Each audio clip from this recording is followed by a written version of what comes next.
नमस्कार, मेरा नाम है डॉक्टर पुरुधवन और आज इस वीडियो में हम जानेंगे कि कौन से विटामिन, मिनरल एक पार्किंसन पेशेंट के लिए ज़रूरी होते हैं इस बीमारी को हराने के लिए। पार्किंसन हम सब जानते हैं कि ऐसी बीमारी है जिसके बारे में हम अगर हम पढ़ते हैं तो लिखा होता है कि नॉन क्योरेबल है। ये प्रोग्रेसिव डिसऑर्डर है, अपने आप बढ़ने वाली बीमारियों में से है, जो कि बात सही है कि इसको रोकना आसान नहीं होता। मगर अगर कोई पेशेंट अपने खाने-पीने पे ध्यान देता है कि वो क्या खा रहा है, क्या नहीं खा रहा, तो काफ़ी हद तक इस बीमारी को धीमा किया जा सकता है और इसमें इम्पॉर्टेंट रोल प्ले करते हैं विटामिन्स और मिनरल्स। तो अगर हम नेट पे जाके देखें कौन से विटामिन और कौन से मिनरल्स एक पार्किंसन पेशेंट के लिए अच्छे हैं, तो उसमें 2 विटामिन और मिनरल हमें बहुत ज़्यादा देखने को मिलेंगे जो कि सजेस्ट किया जाता है कि पेशेंट को देना ही चाहिए।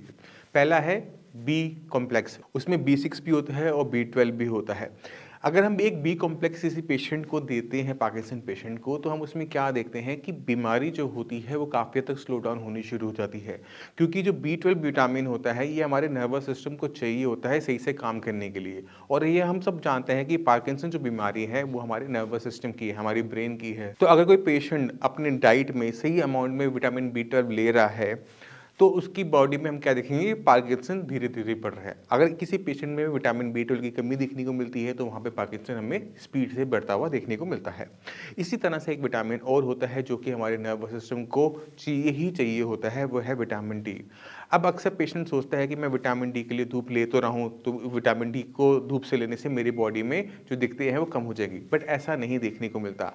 अगर आपकी डाइट वेजिटेरियन है, आप प्योर वेजिटेरियन डाइट पे रहते हैं, तो आपके खाने के अंदर 2 मेजर विटामिन्स की हमें कमी देखने को मिलती है। पहला है विटामिन डी और दूसरा है विटामिन B12, क्योंकि ये दोनों ही विटामिन्स हमें नॉन-वेज फूड आइटम्स के अंदर ज़्यादा देखने को मिलते हैं। तो जो पेशेंट नॉन वेजिटेरियन है, उनके अंदर इनकी कमी कम देखने को मिलती है।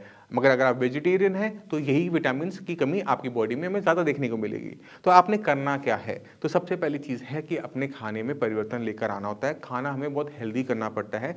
खाने में विटामिन, मिनरल्स को पूरा करने के लिए कुछ हमें चीज़ें ऐड करनी पड़ती है। जैसे आप ड्राई फ्रूट्स को ऐड कर सकते हैं अगर आप पार्किंसन के पेशेंट हैं। आप वॉलनट लें, आप चाहे आलमंड लें, उनको थोड़ा भिगो के ले लें, आपकी बॉडी में अच्छे अमाउंट में एनर्जी जाएगी। दूसरी चीज़ हमने ध्यान में रखना है कि हमने दालों पे ज़्यादा ध्यान देना होता है। अगर आपको यूरिक एसिड की दिक्कत नहीं है, अपने खाने के अंदर आप दालों को ऐड कर बॉडी में काफ़ी अच्छे मिनरल्स, प्रोटीन लेके जा सकते हो। विटामिन्स कम है मानता हूँ, बट हाँ, कुछ हमारी बॉडी में एक्स्ट्रा जा रहा होता है, तो हमारे लिए वो फ़ायदेमंद होती है। इसी तरह से जो मशरूम्स होते हैं, मशरूम्स काफ़ी हेल्पफुल होते हैं विटामिन B12 और विटामिन डी को पूरा करने में। मगर मशरूम हम डेली बेसिस पे नहीं खाते, तो अगर आप हो सके तो अपनी डाइट के अंदर आप ऐड करें मशरूम्स को। इसी की तरह होता है दूध और दूध की बनी हुई आइटमें। पनीर एक अच्छा सोर्स होता है विटामिन डी का, कैल्शियम का, जो कि एक ओल्ड एज में ज़रूरी होता है। इसी के साथ अगर आपको पनीर लेने में कोई दिक्कत होती है, तो अपनी डाइट के अंदर आप दूध की मात्रा को बढ़ाकर भी विटामिन B12 और विटामिन डी को काफ़ी हद तक पूरा रख सकते हैं। तो मैं अपने पेशेंट को क्या सजेस्ट करता हूँ, हाँ, बात ही है। अगर आप पार्किंसन के पेशेंट हैं, तो आपके लिए बहुत ज़रूरी हो जाता है अपना विटामिन B12 का और विटामिन डी का टेस्ट करवाना। तो आप कहीं पर भी लैब में जाकर सीरम विटामिन डी और सीरम विटामिन B12 लिख के अगर आप देंगे, तो आपको विटामिन B12 आपके ब्लड में कितना है, विटामिन डी आपकी बॉडी में कितना है, वो निकाल के दे देंगे। अगर उसके लेवल्स ठीक-ठाक आ रहे हैं, तो हमें कुछ खास करने की ज़रूरत नहीं होती, हमें अपनी डाइट मेंटेन करनी होती है बस।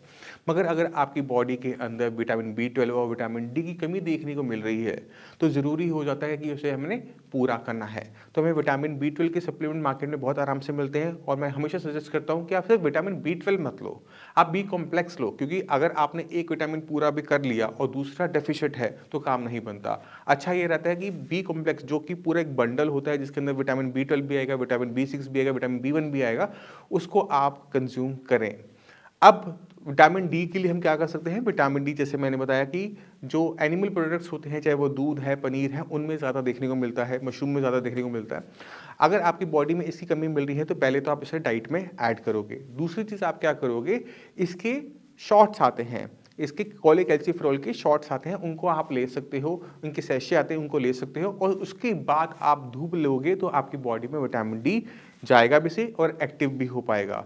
और ये बहुत हेल्पफुल होता है बॉडी को ताकत देने में, नर्व्स को ताकत देने में। जब आपका नर्व्स, आपकी ब्रेन को ताकत मिलती है, तो पार्किंसन काफ़ी हद तक स्लो डाउन हो जाता है। क्योंकि पार्किंसन में हो क्या रहा है कि ब्रेन के अंदर जो हमारे सेल्स हैं, न्यूरॉन्स हैं, वो ब्रेक डाउन हो रहे होते हैं, और इन्हीं ब्रेकडाउन की वजह से हमारा जो कंट्रोल है हमारी मसल्स पे वो कम होना शुरू हो जाता है, जिसकी वजह से हमें हाथ पैर कांपते हुए देखने को मिलते हैं। तो आपको अपनी बॉडी में अच्छी डाइट लेना ज़रूरी है। अगर डाइट में कोई कमी रह रही है किसी भी वजह से, तो उसे सप्लीमेंट से पूरा करना भी ज़रूरी है। तो अगर आप पार्किंसन के पेशेंट हैं तो आज जाकर अपनी बॉडी का पूरा फुल चेकअप करवाएं और खासकर विटामिन और मिनरल्स का करवाएं। अगर कोई भी लग रहा है कि किसी चीज़ की कमी है तो उसे पूरा करने में कोई हर्ज नहीं है। कोई दिक्कत होती है, कुछ समझने में दिक्कत होती है कि क्या करना है, कैसे करना है, तो डॉक्टर्स अवेलेबल है, उनसे बात कीजिए, वो आपकी पूरी हेल्प करेंगे इस बीमारी से आपकी लड़ने में। अब इसी के साथ आप सभी से मैं चलने की आगे चाहूँगा। मिलते हैं अगली वीडियो में, तब तक के लिए नमस्कार।